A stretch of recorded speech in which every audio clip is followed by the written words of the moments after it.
नमस्कार बच्चों। तो आज हम लोग देखने वाले हैं आई एरोडोप काइनेमेटिक्स का क्वेश्चन नंबर 42।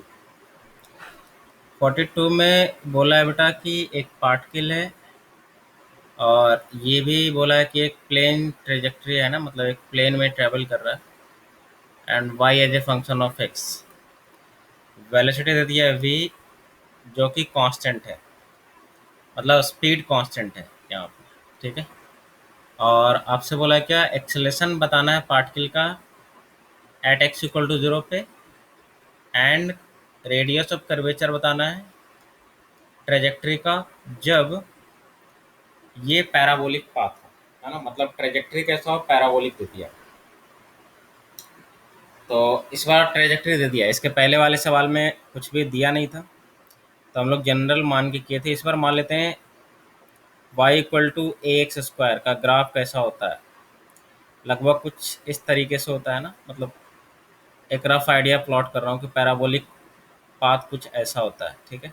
तो ये इस रास्ते पे चल रहा है, ऐसे पार्टिकल ऐसे चल रहा है। ठीक है, पैराबोलिक। जब आप एक्स जीरो रखोगे तो ऑब्वियसली वाई जीरो होगा। यहाँ पर रख लो आप जीरो जीरो। ए पॉजिटिव में मान के चल रहा है ना, आप ए पॉजिटिव या नेगेटिव कुछ ही मान के चलो। ए पॉजिटिव मानोगे तो ऊपर होगा। ठीक है। हालांकि कुछ ही मानोगे तो कोई फर्क नहीं पड़ने वाला। ठीक है। सही हो गया। ये इक्वेशन हो गया Y equal to X square. अब यहीं पे आपसे पूछा है क्या, रेडियस ऑफ कर्वेचर एंड आपसे क्या पूछा है, एक्सेलेरेशन पूछा है पार्टिकल का। ठीक है। टोटल एक्सेलेरेशन कुछ भी नहीं दिया, मेंशन किया, मतलब टोटल एक्सेलेरेशन। तो चलिए देखते हैं। सबसे पहले तो रेडियस ऑफ कर्वेचर रिलेटेड किससे है, तो नॉर्मल एक्सेलेरेशन से। एंड ये किसके इक्वल होता है, V square upon R. V उस समय का, उस इंस्टेंट का जो स्पीड होगा, मतलब एक्स इक्वल टू जीरो पे जो भी स्पीड होगा। ठीक है। कर्व का इक्वेशन दे दिया बेटा मेरे पास ये। इससे क्या क्या निकाल सकते हो, देखो इसको डिफ्रेंशिएट करोगे तुम तो वेलोसिटी के बीच रिलेशन आ जाएगा, है ना। एक्स स्क्वायर का differentiation two X into D x by D T करोगे तो वी एक्स आएगा, क्योंकि टाइम के साथ डिफ्रेंशिएट कर रहे हो। ये आ गया d v by D t, d Y by D t आ गया वी बाई, ये आ गया। ये पहले इसका डिफ्रेंशिएशन टू एक्स हो गया, अब डी एक्स का differentiation D x by D T, that is V X. तो एक तो रिलेशन आ गया वी एक्स के बीच का एंड वी वाई के बीच का। दूसरा सोचो, अगर आपने इसको डिफ्रेंशिएट किया है तो रियलिटी में आप सोचो, आप स्लोप भी निकाल सकते हैं ना। इसको डिफ्रेंशिएट करो एक्स के टर्म में, अभी तो डिफ्रेंशिएट किया टाइम के टर्म में। एक्स के टर्म में डिफ्रेंशिएट करोगे तो स्लोप आ जाएगा, एक्स के टर्म में डिफ्रेंशिएट करोगे तो अब ये कितना हो जाएगा, two X D x by D X cancel out one. तो अब यहाँ पे यही आएगा सर, टू एक्स। तो आप सोचो स्लोप भी निकाल सकते हो।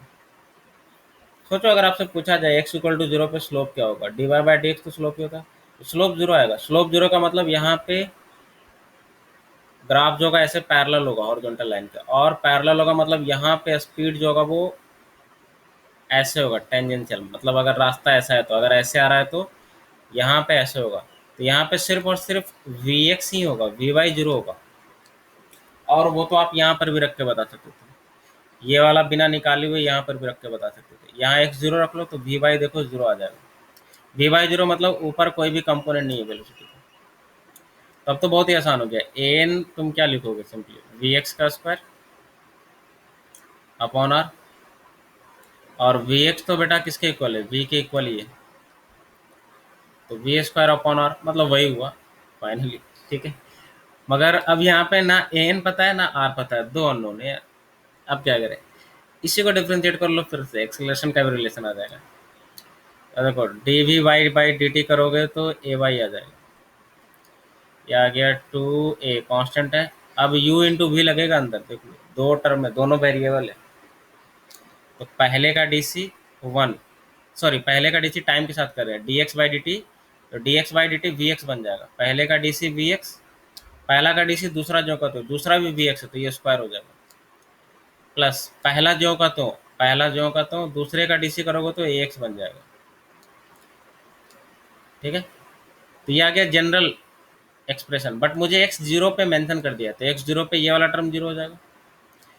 तो एक्स जीरो पे एक्सप्रेशन क्या आ जाएगा, टू ए वी एक्स का स्क्वायर। ठीक है, एक्स जीरो पे ये आ जाएगा बेटा, मतलब ए वाई। और सोचो ए वाई रियलिटी में क्या है, यही तो एन है ना, वेलोसिटी के परपेंडिकुलर ही तो होगा ना एन, एन। और यही ए वाई है यहाँ पे, एन जो है वो ए वाई की इक्वल है। और वो कितना आ गया, टू ए वी एक्स का स्क्वायर। तो देखो एन की वैल्यू यहाँ से निकल गई, तो अब आसान हो गया, अब निकाल लेंगे, कोई दिक्कत नहीं। तो यहाँ पर रख लेंगे एन की जगह पे कितना रख लेता हूँ, टू ए वी एक्स की वैल्यू तो पता है V square, and that is equal to क्या आ जाएगा, वी स्क्वायर अपॉन आर। ये cancel out, radius of curvature क्या आ जाएगा बेटा, 1/2। ठीक है, मतलब इनवर्सली प्रोपोर्शनल टू ए। तो पहला पार्ट का आंसर आ गया। अच्छा, पहला पार्ट का आंसर अभी यही है, अभी टोटल एक्सीलरेशन ही बताना है। अच्छा, टोटल एक्सीलरेशन कौन सा होगा सिर्फ, तो आंसर इस ए वाई होगा।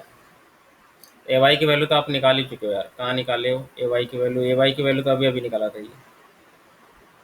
वी एक्स की वैल्यू कितना है, वी है, वी एक्स की वैल्यू दिया हुआ है, वी है ना, मतलब स्पीड वी है, तो टू ए वी स्क्वायर आ गया, सिंपल।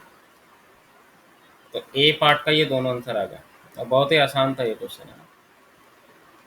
नेक्स्ट में बेटा ये दे दिया, तो फिर से वही काम रिपीट करो, अब तो खुद से भी आप कर सकते हो। चलो मैं यहाँ पे अब करते जाता हूँ फटाफट, बाकी आपको पता है कि क्या करने वाला हूँ।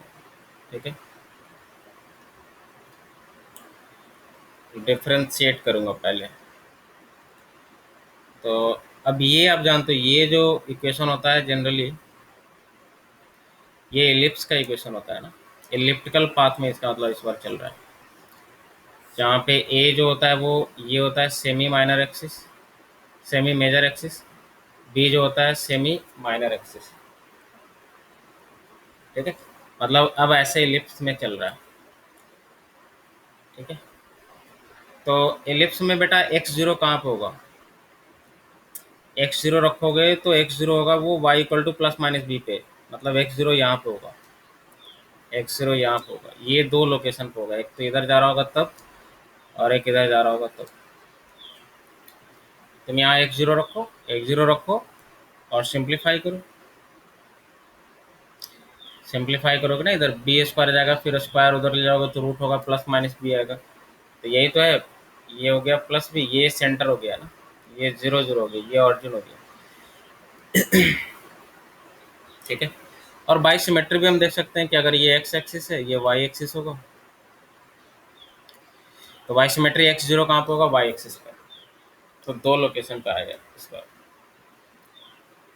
तो चलो कोई बात नहीं है, तो किसी एक लोकेशन पे निकाल लो, बाकी तो दूसरा तो सिमेट्री है, कोई दिक्कत नहीं, बस डायरेक्शन का डिफरेंस है। अब यहाँ पे क्या होगा, यहाँ पर स्लोप क्या होगा, स्लोप जीरो होगा, नहीं होगा, क्या होगा, चलो पहले इसको डिफ्रेंशिएट करते हैं। ये आ जाएगा टू एक्स अपॉन ए, पहले का डी सी हो गया, और यहाँ पे इसको मैं क्या करता हूँ यार, ऐसे थोड़ा लेंदी हो जाएगा, स्क्वायर कर लेता हूँ पहले ना।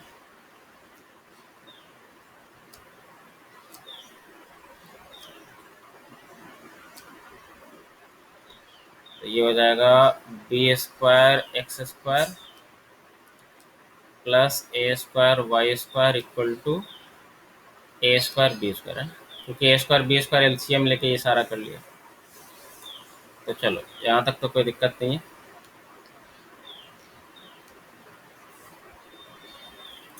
अब आते हैं बेटा यहाँ पे, अब डिफ्रेंशिएट करो तो अब ज़्यादा अच्छा रहेगा, तो दोनों साइड डिफ्रेंशिएट कर रहा हूँ।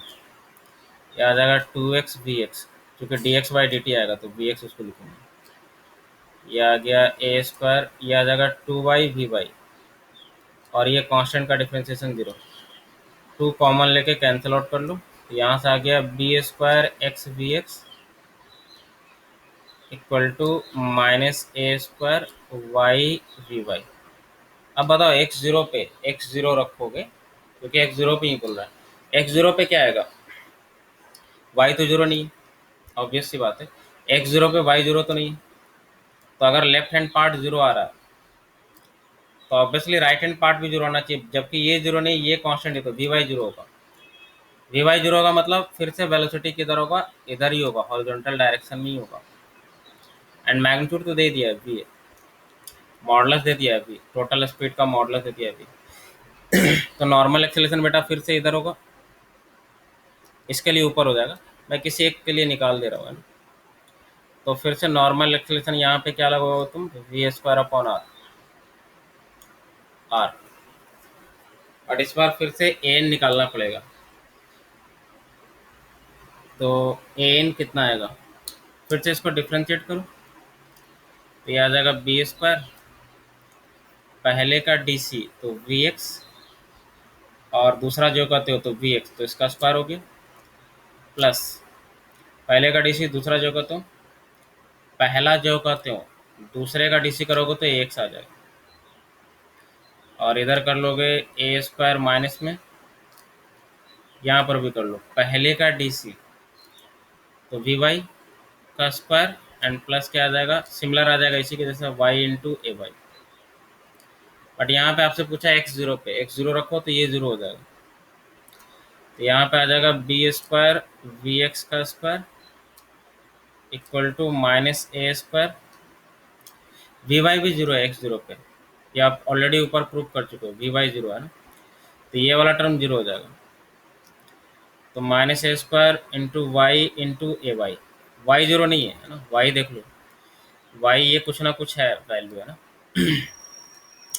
तो ये आ गया ए वाई, अब ए वाई आ गया, ए वाई इक्वल टू क्या आ गया बेटा, बी स्क्वायर अपॉन, मैग्नीट्यूड ले रहा हूँ मैं सिर्फ प्लस में, है ना, बी स्क्वायर अपॉन ए square into y, y, y की वैल्यू तो मैं रख लूँगा, वाई की वैल्यू कितना है बेटा, यहाँ पे बी है ना, बी रख लेता हूँ, क्योंकि एक्स इक्वल टू जीरो पे प्लस माइनस बी है, तो बी रख लेता हूँ वाई की जगह पे, और वी एक्स की वैल्यू कितना है, वी है, वी स्क्वायर, तो देख लो ये नीचे आ गया ए स्क्वायर इंटू बी, सही है, एक बी से एक भी गया, तो ये आ गया वी स्क्वायर बी अपॉन, ये तो कैंसिल आउट हो गया है ना, तो वी स्क्वायर बी अपॉन ए स्क्वायर, तो ये आ गया एक्सेलरेशन, और यही तो नॉर्मल है, यही नॉर्मल है, तो इसको किसके इक्वल कर लूँगा, वी स्क्वायर बाई आर के, थोड़ा सा लेंदी है, ये कैंसिल आउट हो गया, तो अब आर आ गया कितना, इसको इधर ले जाओ, इसको उल्टा पुल्टा कर लो, ए स्क्वायर अपॉन बी, अब आर आ जाएगा इतना,